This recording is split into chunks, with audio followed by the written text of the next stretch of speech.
Buenos días, muchas gracias por conectarse a esta nueva emisión de nuestro canal Arthur Sai. En esta ocasión, pues estamos de manteles largos. Vamos a comenzar una serie, un ciclo, espero yo, de entrevistas a investigadores. Esta primera entrevista, pues la verdad es que me siento muy feliz de poder tener aquí al doctor Eduardo Valencia. Bueno, muchas gracias, doctor, por aceptar la entrevista. Muy buenos días. No, Si, gracias si, me, a ti. si me permite, muchas gracias por aceptar. La verdad es que pues me siento muy feliz de poder entrevistarlo. Y pues, si me permite, voy a hacer una pequeña resemblanza para presentar a nuestro invitado. Hoy tenemos el gusto de presentar al doctor Eduardo Valencia Cantero, profesor e investigador de la Universidad Michoacana de San Nicolás de Hidalgo desde hace más de 20 años. Es biólogo por la Universidad Michoacana, maestro y doctor en ciencias por el CINVESTAB del Instituto Politécnico Nacional y miembro del nivel 3 del Sistema Nacional de Investigadores. El doctor Valencia ha dedicado su trayectoria al estudio de la ecología microbiana, investigando cómo se comunican las bacterias entre sí y con las plantas. Fue uno de los primeros microbiólogos en México en estudiar los efectos de los compuestos orgánicos volátiles producidos por microorganismos. Ha publicado más de 60 artículos científicos, muchos de ellos como autor principal, y su trabajo ha sido citado más de 3,000 ocasiones. Actualmente es responsable del Laboratorio de Ecología Microbiana del Instituto de Investigaciones Químico-Biológicas en la Universidad Michoacana de San Nicolás de Hidalgo, donde ha formado a nuevas generaciones de científicas y científicos, dirigiendo tesis en todos los niveles educativos. También ha participado activamente en el desarrollo académico, siendo uno de los impulsores del doctorado en Ciencias en Biología Experimental del propio instituto. Su labor combina investigación de frontera, formación de talento y compromiso institucional. Es un gran experimentalista, un excelente profesor y referente en su área. El doctor Eduardo Valencia Cantero es sin duda una figura clave en el avance de la microbiología en México. Y pues, doctor, muchas gracias otra vez por aceptar. Yo en lo personal me siento muy halagado. Deben de saber que el doctor Eduardo fue mi profesor de licenciatura cuando estaba en la Facultad de Biología. Usted me dio microbiología. Y se acuerda, a lo mejor no se acuerda de que fui su alumno. ¿Sí me recuerda por ahí? No, sí, me acuerdo. Sí, se acuerda, ¿verdad? Sí, es que eso fue tan tiempo. Pues sí, igual y por ese motivo también pues dije, bueno, ¿quién mejor que un profesor, ¿no? Que me inspiró tanto para, pues, seguir la trayectoria que ahora estoy siguiendo, ¿verdad? Y pues, primeramente, pues quisiera preguntarle un poco de los antecedentes de usted como investigador. Más bien, como que esta parte de qué fue lo que lo llevó a convertirse en científico, ¿no? No sé, ¿cómo recuerda usted su infancia? O tal vez si nos pudiera platicar de alguna experiencia usted como niño que le motivó, no sé si tuviera alguna experiencia como niño que le llevó también a pensar en estudiar la ciencia, en estudiar el universo. Pues realmente así que diga, tuve una epifanía, no.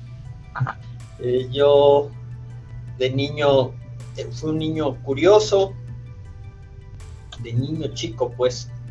Me gustaban, como yo creería que a todos los biólogos, levantar piedras y buscar bichos, colectar plantas, hacer jugos de plantas, probarlos sobre los bichos y ese tipo de cosas. Y en ese entonces, siendo niño de 7, 8 años, todavía me tocó trepar árboles y ir a buscar más organismos arriba de los árboles, y en ese entonces no se preocupaba uno si era seguro o no era seguro. Se subía uno y ya. ¿Alguna vez se cayó de sus aventuras?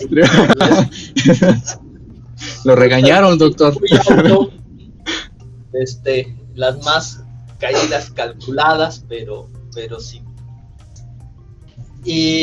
Pero dedicarme de manera profesional fue una cosa, a la ciencia fue una cosa más bien fortuita.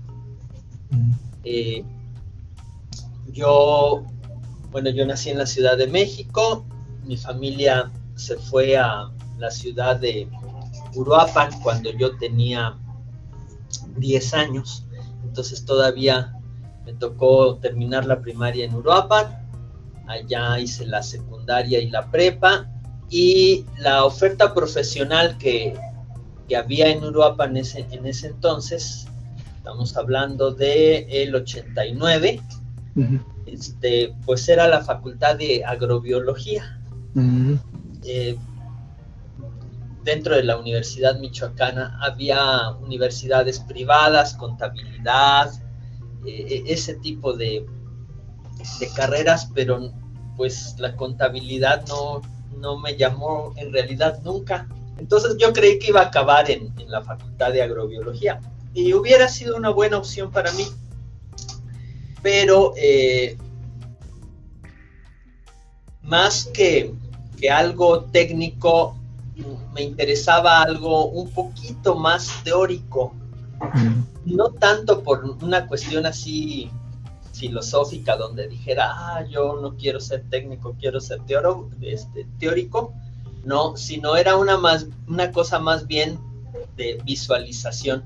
Me veía yo en los campos, ahí incrementando la productividad, pues realmente como que no era algo que me viera yo. Entonces hubo la oportunidad de que mis papás me apoyaran para ir de Uruapan a Morelia, desde el punto de vista económico, y entonces decía, ¿qué seré? ¿Biólogo en lugar de agrónomo? ¿Podría ser físico-matemático? ¿Podría ser filósofo? ¿Podría ser historiador? ¿Podría ser abogado? Y dije, no, abogado no quiero vivir en juzgados. Entonces, las otras sí. Entonces, dentro de esas dije, bueno, pues lo que más me llama, químico también me hubiera gustado ser químico. Química. Sí, pero lo que más me llamó fue la biología, y probablemente sí haya tenido que ver aquellas primeras etapas de buscar bichos y hacer jugos de plantas, que acabé dentro del área de la biología. Entonces, en su caso... Quería ser maestro. Perdón, sí, quería ser maestro usted. Sí, durante mi etapa de secundaria y de prepa, yo veía a mis maestros y yo decía, es que se la pasan bien padre, tienen una vida agradable, con su parte bohemia, su parte de trato, trabajan con los chavos, ¿no? Ese es su trabajo, trabajar con los chavos, y económicamente no les va tan mal, pensaba yo, sobre todo en los profes de prepa. Entonces yo decía, he de ser profe de prepa. Y con esa idea me vine a Morelia a hacer la licenciatura. El problema fue que estando ya aquí, a media carrera, pues me di cuenta que no me iban a contratar en la universidad o en otras universidades si tenía la licenciatura solamente. Entonces dije, bueno, pues tendré que hacer un posgrado, una maestría, y entonces a buscar un laboratorio para terminar mi tesis pronto. Yo tenía el apremio económico, y supe que había becas para hacer la maestría, entonces pues hagamos la maestría. Y bueno, sí, me titulé. En realidad empecé a hacer la maestría antes de titularme. En ese entonces eso se podía. Y fue que entré a los posgrados. Y más bien fue en la maestría donde, bueno, en la tesis de licenciatura y en la maestría donde dije, bueno, en realidad sí me gusta la investigación. La investigación. Y entonces dije, bueno, voy a ser profesor, pero también voy a investigar. Y así terminé la maestría, terminé y supe que tenía que hacer el doctorado por las mismas razones. No me iban a contratar si era nada más maestro en ciencias. Entonces hice el doctorado. En ese entonces ya en realidad sí me gustaba la cuestión de investigación en un sentido académico, ¿no? De carrera, como me toca hacerlo ahora. Aunque la perspectiva de un estudiante sí es muy distinta la perspectiva de un investigador desde el punto de vista del día a día. Y eso cambia ya cuando inicia el posgrado, ¿no? Supongo que se empieza a meter ya el quehacer del desarrollo de la ciencia, ¿no? Que empieza a descubrir Sí, uno que los investigadores pues también se dedican a preparar proyectos, a escribir artículos. Es algo que una vez en la licenciatura, al menos en mi caso, nunca tuve esa idea, ¿no? Bueno, el tiempo del posgrado para la mayoría de las personas van entre los 20 y los 30, ¿no? Años de edad. Entonces, si a muchas personas se les pregunta cuál es la mejor época de la vida, les dirán que entre los 20 y los 30, claro, con personas que puedan opinar diferente. Y en ese sentido podríamos decir que un estudiante de posgrado invierte los mejores años de su vida en su formación. Entonces, esa década no va a volver. Y desde el punto de vista del investigador, yo también creo que para investigar, hacer el trabajo en el laboratorio y dedicarse a un proyecto, también es la mejor época la de estudiante. Porque sale uno y la actividad se transforma.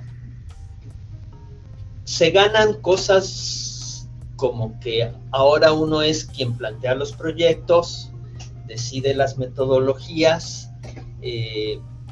busca sus propios intereses académicos, es decir, yo quiero saber esto, quiero investigar esto, planteo el proyecto, y eso es algo que difícilmente hace un estudiante de posgrado porque justamente lo hace su director de tesis. En los casos más favorables es un acuerdo entre el director de tesis y el estudiante.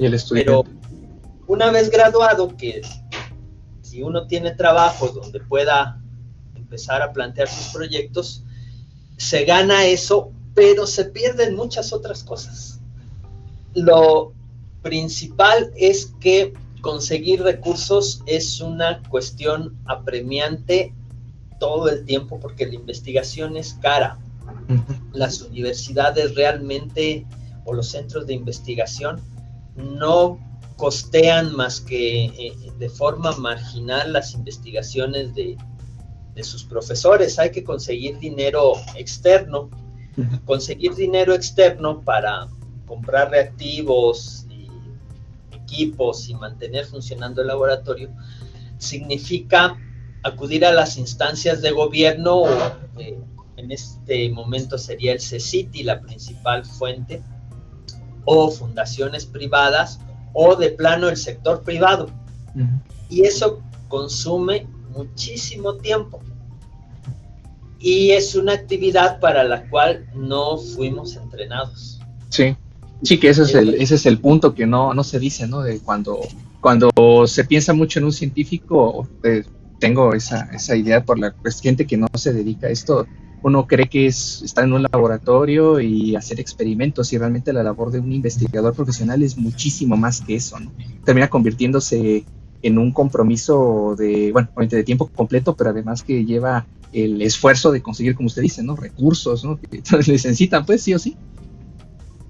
Así es, y bueno, si uno interactúa con el CECITI, pues es a través de plataformas y demás, ¿no? Pero si uno busca recursos con los productores, pues hay que ir a buscar a los productores a su ambiente.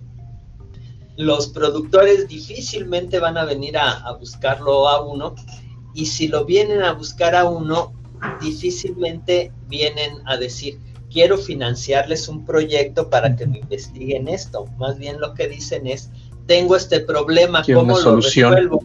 Y entonces la respuesta de un científico sería, no sé, pero vamos a investigarlo y necesito tanto, ¿no? Y pues es ahí donde falla el asunto. Entonces, esa es una parte. Hay investigadores que son muy buenos en esa interacción, pero muchos otros somos tenemos un perfil más como de ratón de laboratorio, ¿no? Entonces esa parte no se nos da tan bien. Esa es una. Y la otra es la cuestión de la administración, justamente. Una vez que se tienen recursos, en la actualidad, la interacción con la tesorería de la universidad, con las estas instancias que hacen auditorías, las contralorías, es muy complicado porque suponiendo que CONACYT o CECITI dé dinero, ese dinero no es un dinero que se le dé a los investigadores, es un dinero que se da a la universidad, se radica en la tesorería, el investigador jamás ve el dinero, lo que hace es tramitar pagos, y eso es terriblemente engorroso. Entonces, para concluir, el mejor tiempo para realizar investigación con las manos propias es el de ser estudiante. El de ser estudiante, sí.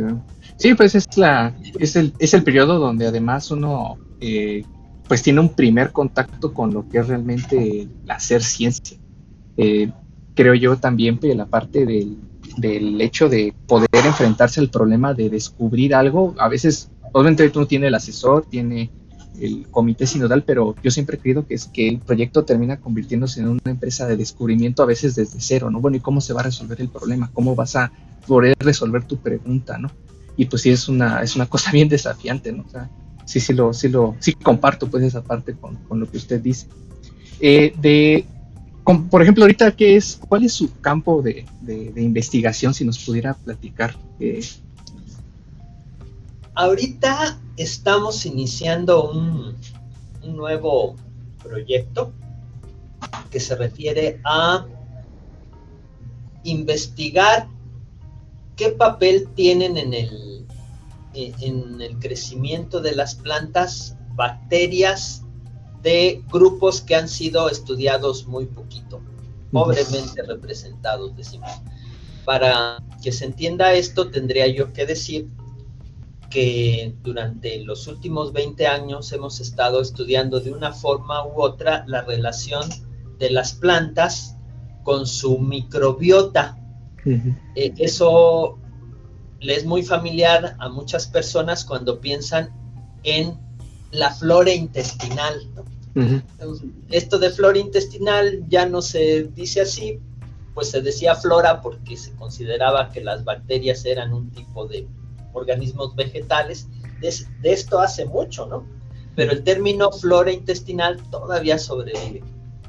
Ahora decimos microbiota intestinal y decimos que todos los organismos que viven en nuestro intestino se relacionan con nosotros, producen compuestos que nosotros necesitamos, vitaminas y tal, nos ayudan a absorber nutrientes, producen neurotransmisores, por ejemplo, pueden alterar nuestro estado de ánimo, y también pueden alterar nuestro estado de salud si dejan de estar en el equilibrio donde están usualmente y se modifica ese conjunto de microorganismos.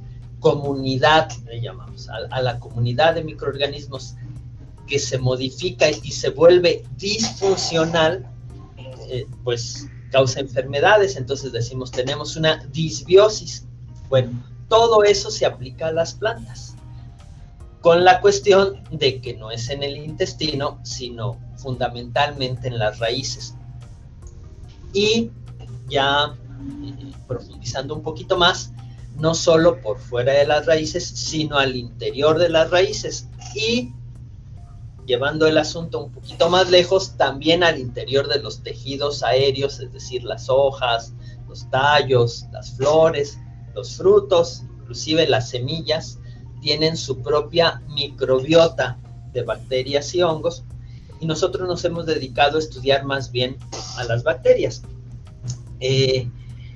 Sin embargo, las bacterias, para no complicar mucho esto, valiéndome de unas cuantas simplificaciones, diría que son un reino. En realidad las bacterias no son un reino, son un dominio, ¿no? Pero el término reino, desde el punto de vista taxonómico, les es más familiar a la mayoría de las personas si piensan en el reino animal, en el reino vegetal. Quizás algunas tengan muy claro que hay el reino de los hongos, ¿no? Los hongos, ajá. Y si le profundizamos en la taxonomía, llegaremos a términos raros. Por ejemplo, ya no existe el reino vegetal, ¿no? Ahora son las viridiplante. Bueno, ya dejamos eso por allí y nos vamos con las bacterias. Las bacterias es un grupo muy, muy amplio. Y si decimos, dentro de los animales del reino vegetal, hay lombrices de tierra y hay ballenas que se parecen mucho, que no se parecen mucho en algunas cosas, en otras se parecen muy poquito. Bueno, entre las bacterias es peor. Hay bacterias de características muy, muy, muy diferentes. Y entonces hay grupos de bacterias que se han estudiado muy bien, como hay grupos de animales que se han estudiado muy bien, por ejemplo, los mamíferos, ¿no? Hay otros que no se han estudiado tan bien, por ejemplo, los priapúlidos, ¿no? Entonces, sí. ¿Qué es un priapúlido, no? Sí. Cosas que jamás lo he visto, ¿no? Pues yo me acuerdo de la biología de los invertebrados, ¿no? Sí, cosas que uno ni siquiera se imagina que existen, ¿no? Bueno, sí. Entonces, si a uno le preguntan, di el nombre de 10 mamíferos, pues uno tranquilamente puede hacerlo, pero di el nombre de 10 priapúlidos, pues no tanto, ¿no? Entonces, igual en las bacterias, a uno le pueden decir, di el nombre de 10 pseudomonadotas, y entonces ya uno dice 10 géneros de pseudomonadotas, y luego le preguntan, ¿y 10 nombres de bacteroidotas? Y entonces ahí sí ya no. Porque las bacteroidotas, al igual que los priapúlidos, no han sido estudiados con la suficiente profundidad. Y eso sucede en la microbiota de las plantas también. Entonces, uno sabe que tiene, por ejemplo, Escherichia coli en el intestino. Uno sabe que las plantas tienen asociaciones con pseudomonas, pero tienen asociaciones con qué bacteroidotas. En eso estamos. Entonces tomamos 3 fila, filum es el singular, fila en plural, 3 grupos grandes de bacterias que son bacteroidotas, verrucomicrobiotas y acidobacteriotas, y estamos viendo primero cuál es su presencia dentro de las plantas. Eso se conoce más o menos porque se puede detectar una bacteria sin siquiera aislarla. Es decir, no es necesario que uno la tenga cultivada en el laboratorio. Simplemente... Una caja de Petri, nada de eso, ¿no? Exacto, en cultivos, pues, como hace uno en el laboratorio, simplemente se pueden encontrar sus compuestos bioquímicos o, mucho mejor, sus secuencias genéticas, y entonces sabe uno que esa bacteria está allí, pero no sabe uno qué está haciendo ni cómo interacciona con su hospedero, que es la planta. Entonces, a lo que nos estamos dedicando ahorita es a aislar a esas bacterias.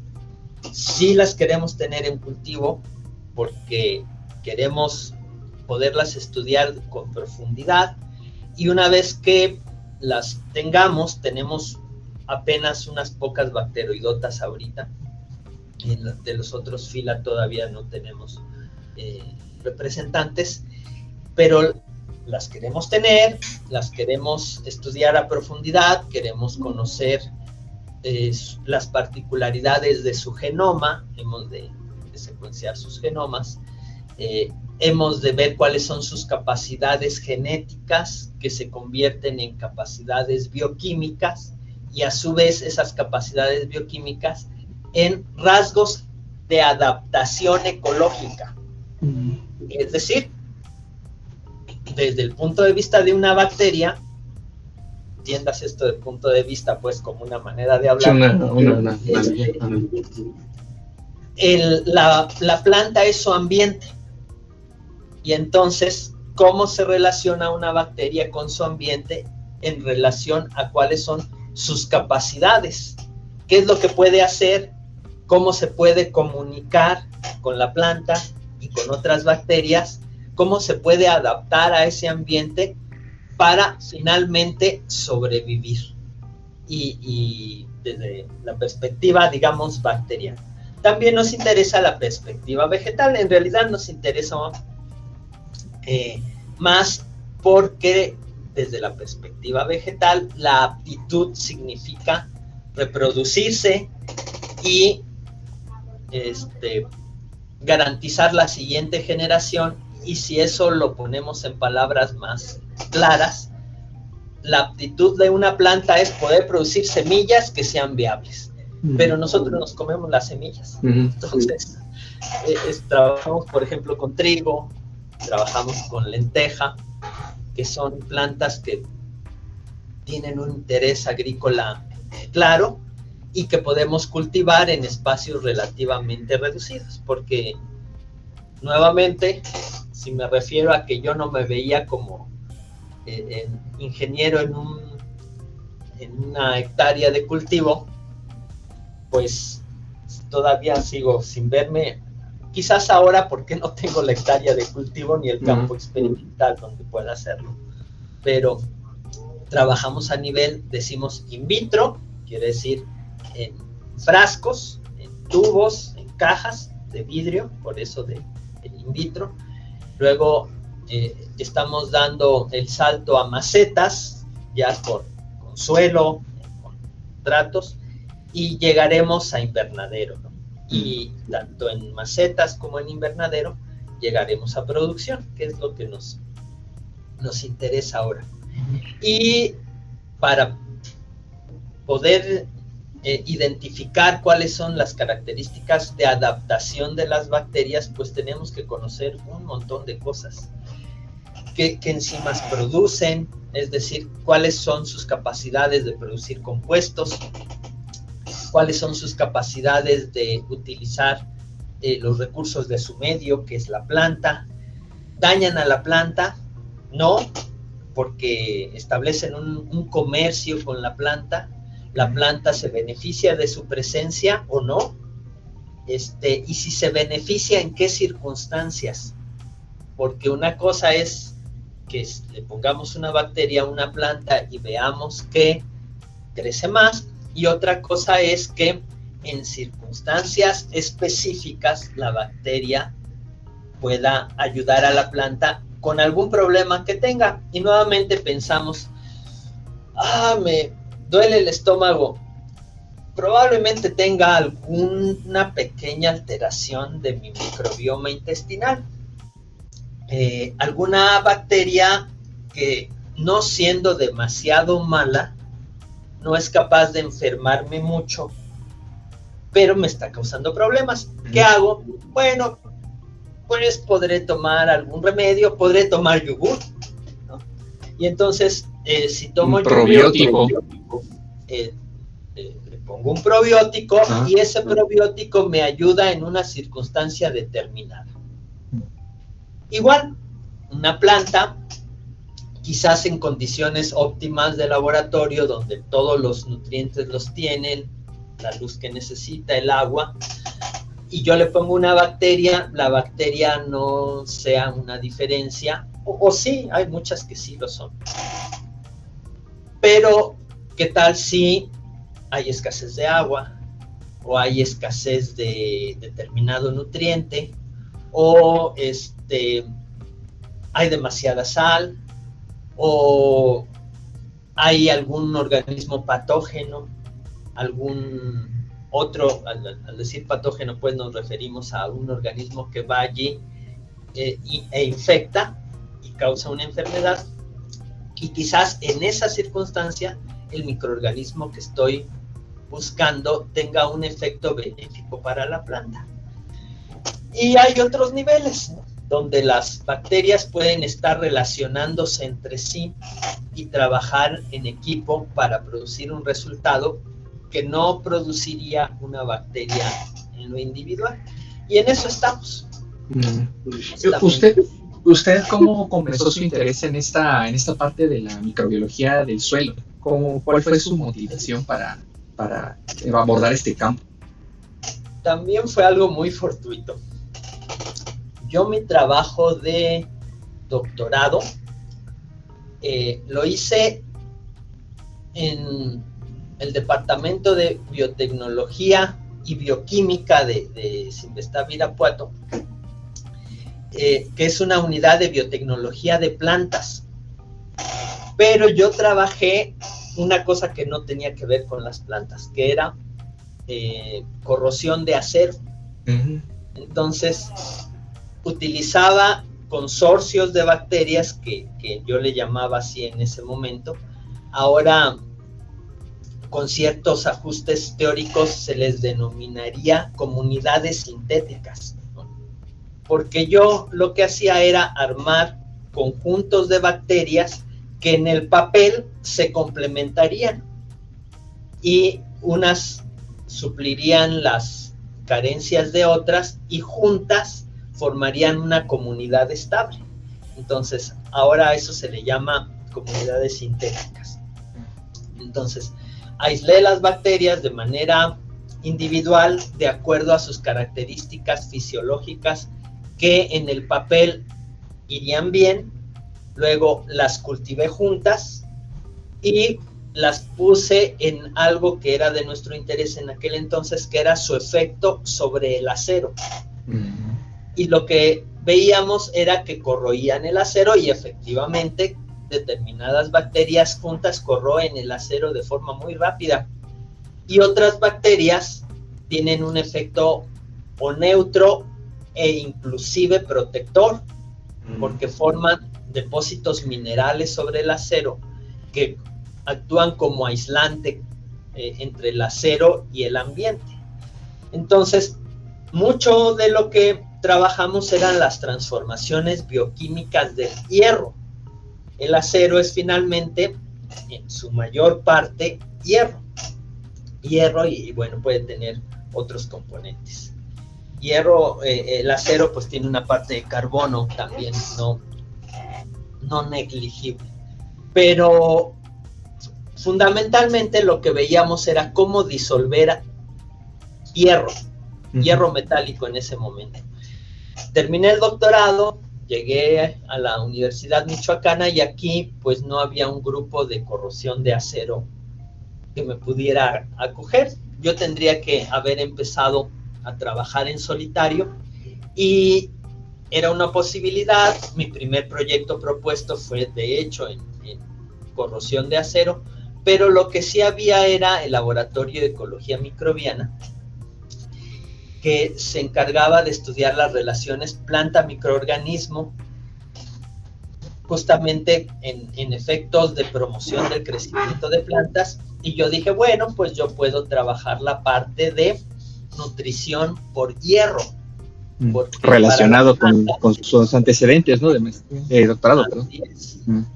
Y entonces empecé justamente a ver cómo las bacterias podían disolver hierro presente en el suelo para que fuera disponible para la nutrición de las plantas. Y allí empezó mi relación con las plantas y el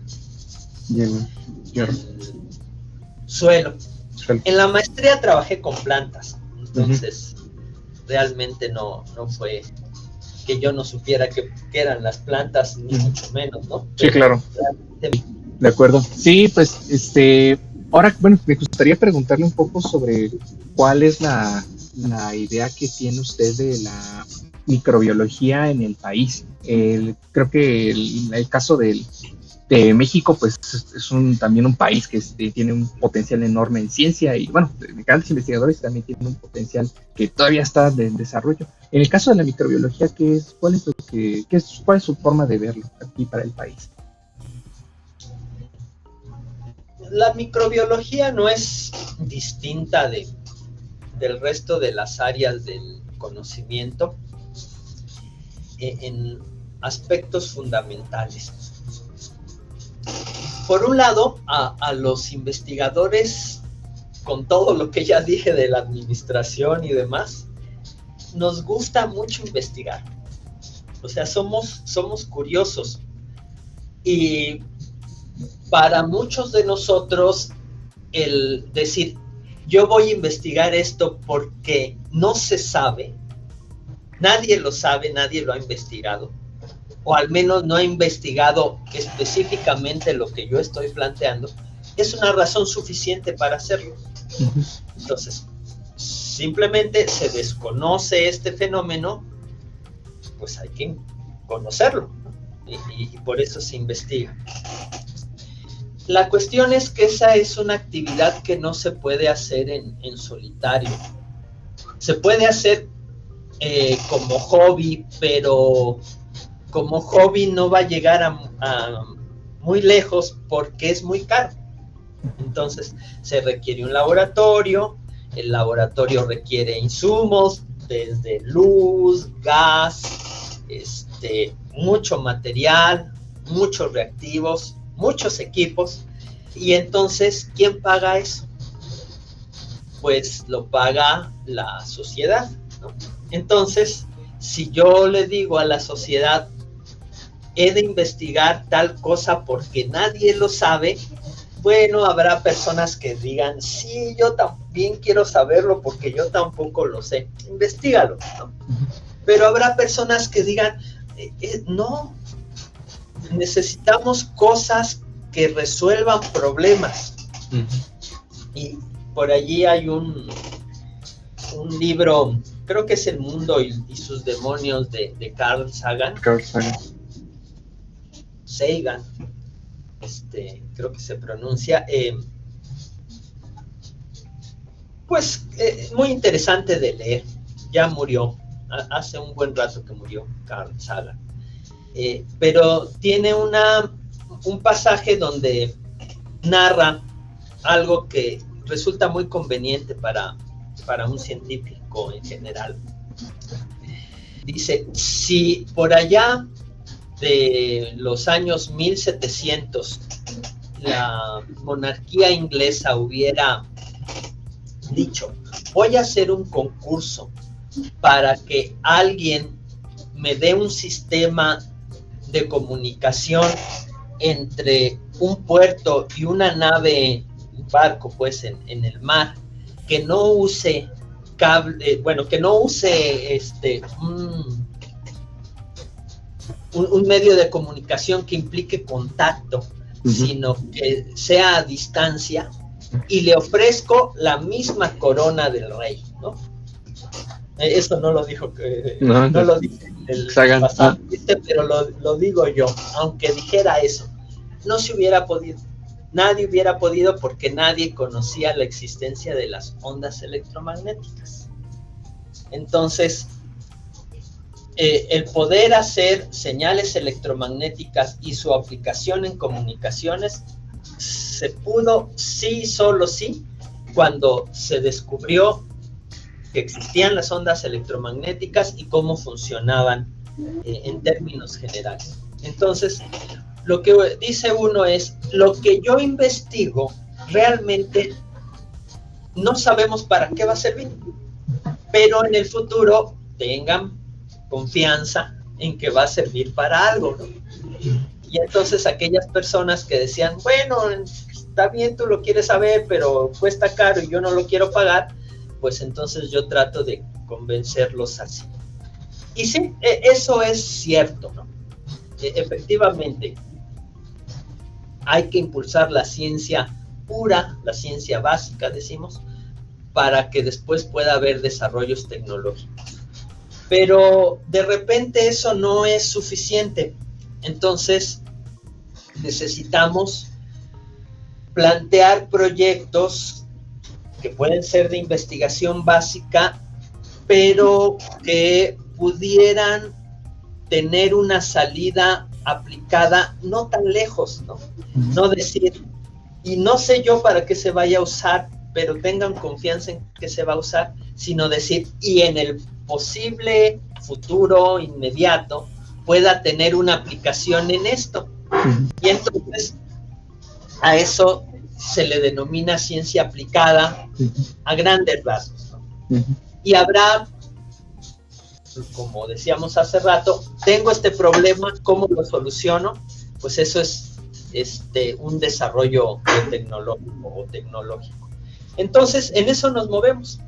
Los microbiólogos, ahora con esto del COVID, pues resultó muy claro que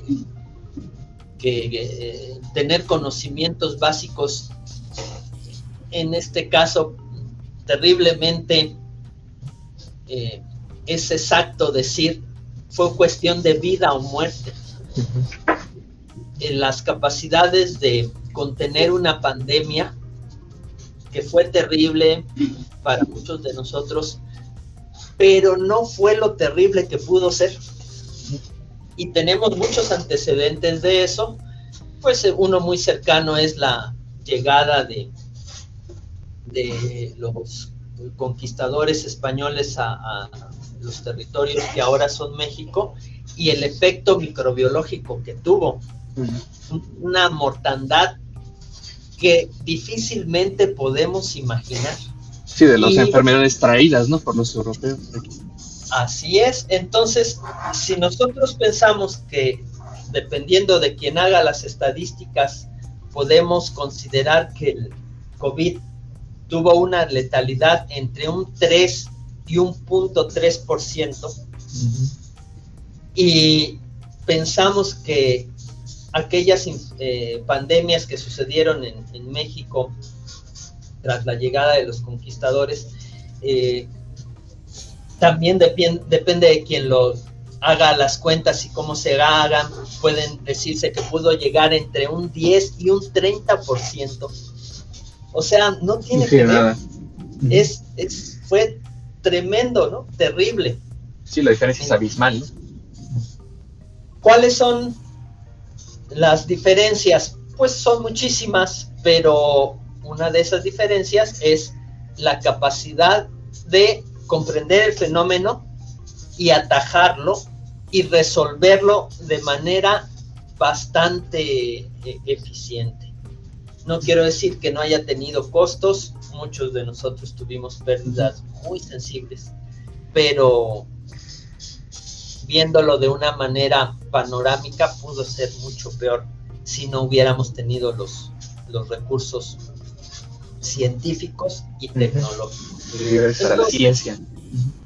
Los microbiólogos estamos aquí para hacer ciencia pura y para intentar resolver problemas. En el caso nuestro, sí nos interesa conocer qué están haciendo estas bacterias subrepresentadas, porque no se ha estudiado, mucho se desconoce, pero también queremos proponer soluciones que impacten en la productividad, en este caso en la productividad vegetal. Muchas gracias por su opinión también.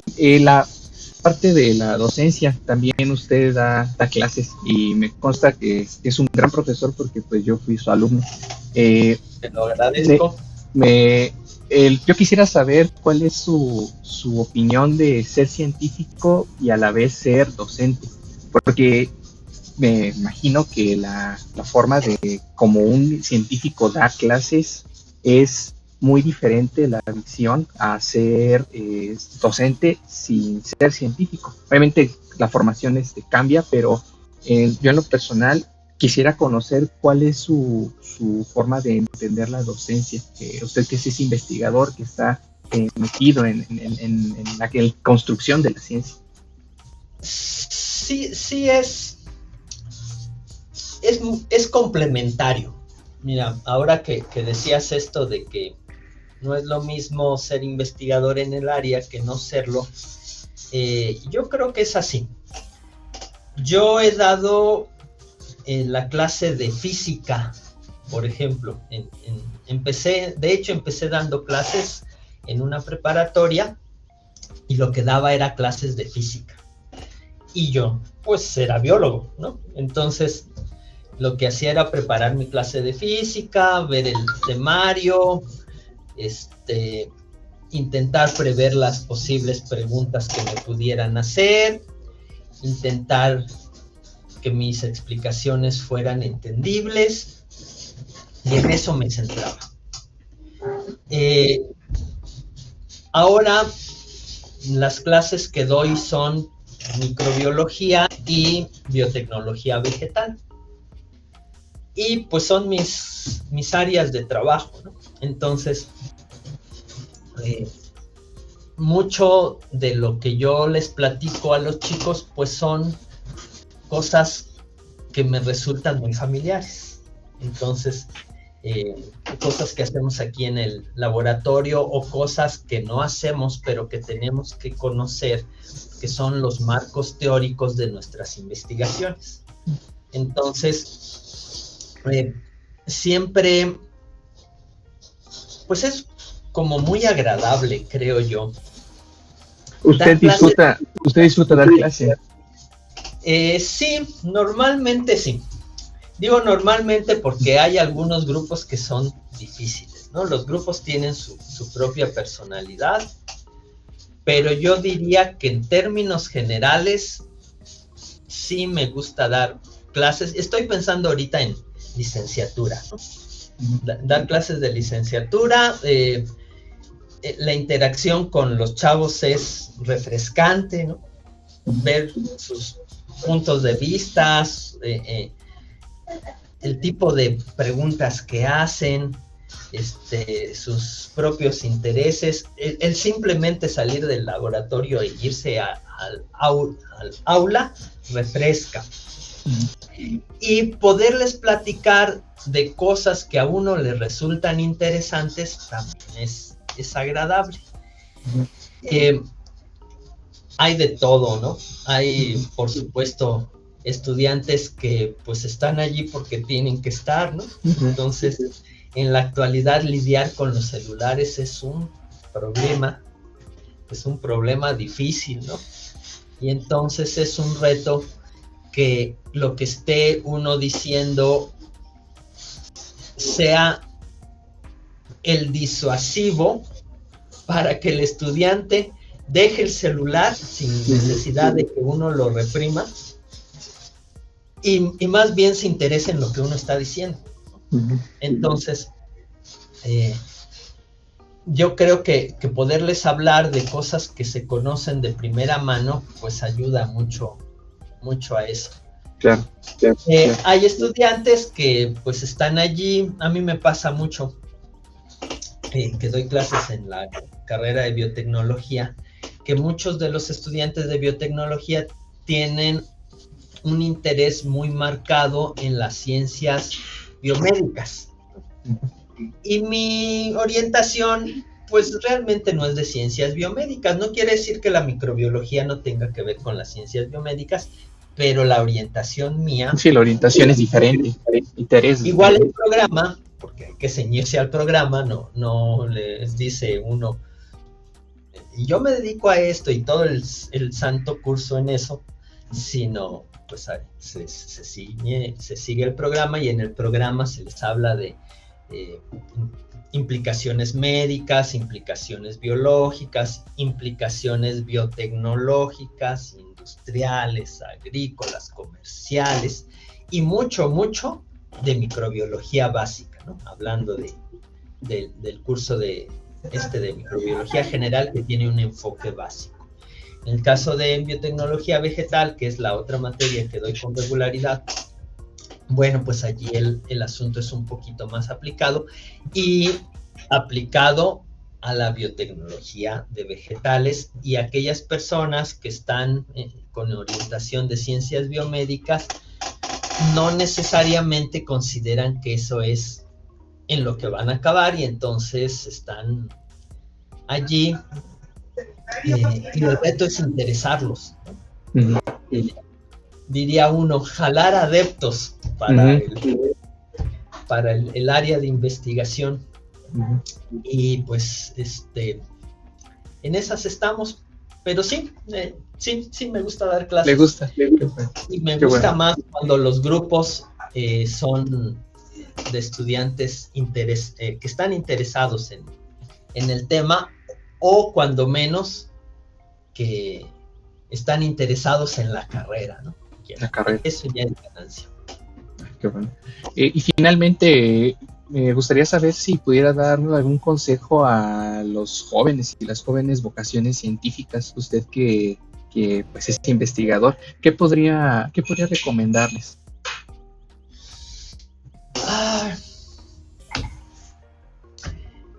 Pues ya es una cuestión más filosófica.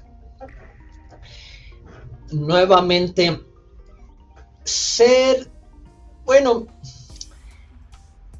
iba a decir ser científico. Nosotros realmente pocas veces decimos ser científico.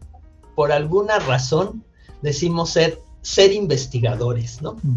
Yo he intentado encontrar alguna diferencia sustancial desde el punto de vista semántico, ¿no? ¿En qué momento un investigador se vuelve científico? Y no he encontrado una que me guste. Entonces, diría, ser científico tiene muchas recompensas a nivel personal. Las más tienen que ver con poder lograr objetivos intelectuales que uno tiene. Poder incidir en el conocimiento universal, aunque sea de manera muy pequeñita, ¿no? Si se es un gran científico, pues será de manera no tan pequeñita. Los científicos no tan de tanta cartel o de tanta repercusión, pues contribuiremos un poco menos o menos. Pero eso siempre es grato. Es satisfactorio. Difícilmente en una universidad se va a poder realizar solamente investigación. Nosotros estamos sujetos a muchos requerimientos y muchas presiones. Diría, bueno, mi contrato dice que yo debo hacer investigación y debo dar docencia. Y eso está muy bien. Justamente la proporción de investigación sobre docencia es una proporción que pondera mucho más la investigación que la docencia para el tipo de puesto que tengo yo. Pero, bueno, eso estaría muy bien, pero no es cierto.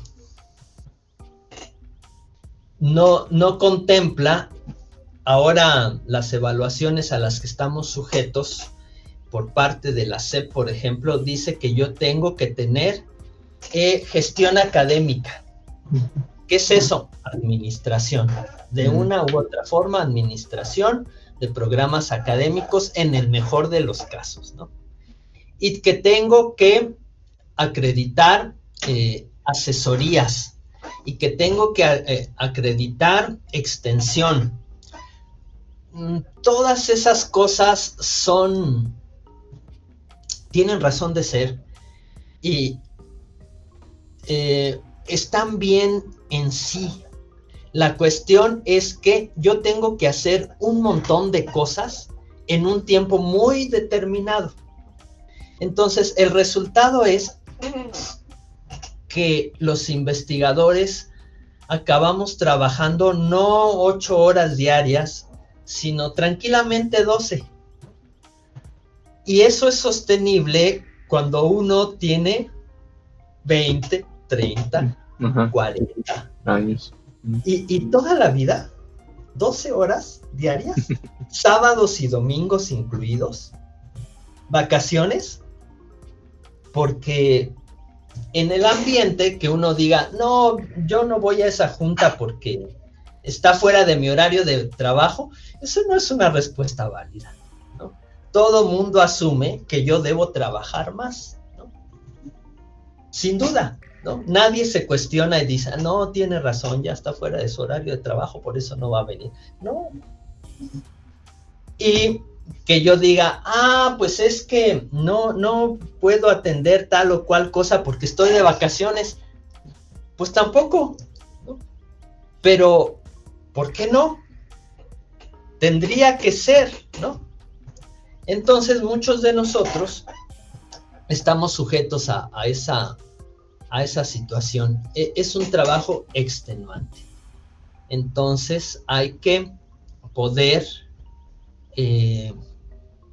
balancear. Yo diría, en mi experiencia personal, después de casi 25 años de profesor, apenas estoy viendo la luz y no sé si pueda llegar a un punto en el cual pueda diferenciar mis espacios personales de mis espacios profesionales. Eso les va a tocar a todos los chicos que logren insertarse en el campo laboral. Las generaciones cambian. Los profesores que me dieron clase a mí tenían un carácter, estoy pensando en los científicos que fueron mis formadores. Tenían un perfil distinto en muchas cosas al que tenemos nosotros. Y la generación siguiente también. Nosotros nos quejamos mucho de que nuestra generación sucesiva no está lo suficientemente comprometida. ¿A qué nos referimos o a qué me refiero con eso? A que no están dispuestos a trabajar 12 horas, sábados y domingos y vacaciones. Y yo creo que está bien, que las personas tienen que luchar por sus espacios y que ese es un reto al que se van a enfrentar. Otro es que los espacios para decirlo de manera muy, muy clara, las plazas de investigador ya son muy poquitas. Entonces, sí se siguen abriendo, hay nuevos programas, nuevas universidades, pero en realidad ya son muy poquitas y muchas de las que dejan los profesores que se jubilan ya no se reponen. Entonces, ese es un problema adicional. Y una posibilidad es que se logre la vinculación con el sector productivo. Entonces, que aquellas personas que salgan tengan, como me refiero a los nuevos científicos, tengan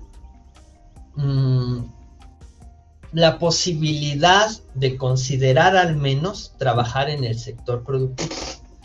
Entonces, resolver problemas más prácticos, pero claramente se requiere tener un perfil apropiado para eso. Entonces, en conclusión, es muy gratificante. Muchas cosas son muy gratificantes, pero se tienen sus problemas.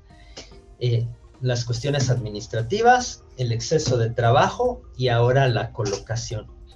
Con todo, yo que ya me acerco a la posibilidad de jubilarme, no lo estoy contemplando de forma así como inminente, pero lo que quiero decir es que ya llevo un rato en esto. No me imagino qué otro trabajo pude haber tenido yo. Esto es su naturaleza, ¿no? Creo que me fue muy bien. Para mí ha sido una cosa muy, muy positiva poder haber trabajado como investigador, contribuido, tener mis estudiantes de maestría y de doctorado, formar investigadores, la docencia y de manera destacada la investigación. Es algo que para mí ha sido muy, muy grato.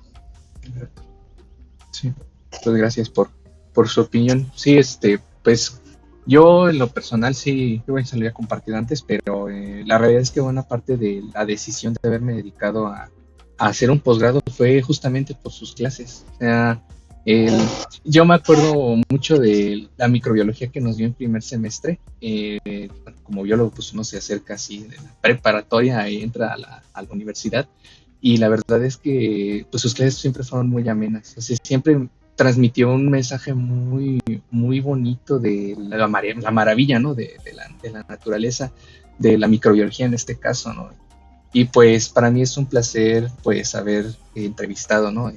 Haberlo entrevistado a usted y pues le agradezco muchísimo el tiempo que me ha ofrecido pues para poder, que sé que pues como nos dice, ¿no? Su agenda está muy apretada, pero pues se dio el tiempo para poder entrevistarlo. Le agradezco mucho, doctor. Gracias. No, muchas gracias a ti. Me resulta muy gratificante lo que dijiste. Sí, muchas gracias. Gracias. Bueno, pues muchas gracias también que están aquí. En este canal, pues esperamos entrevistar a otros investigadores. Y pues nada, si les gustó la entrevista, compártanla, suscríbanse al canal y pues nos vemos en otra emisión. Muchas gracias, doctor, nuevamente y pues nos vemos pronto. Gracias. Hasta luego. Hasta luego. Bye.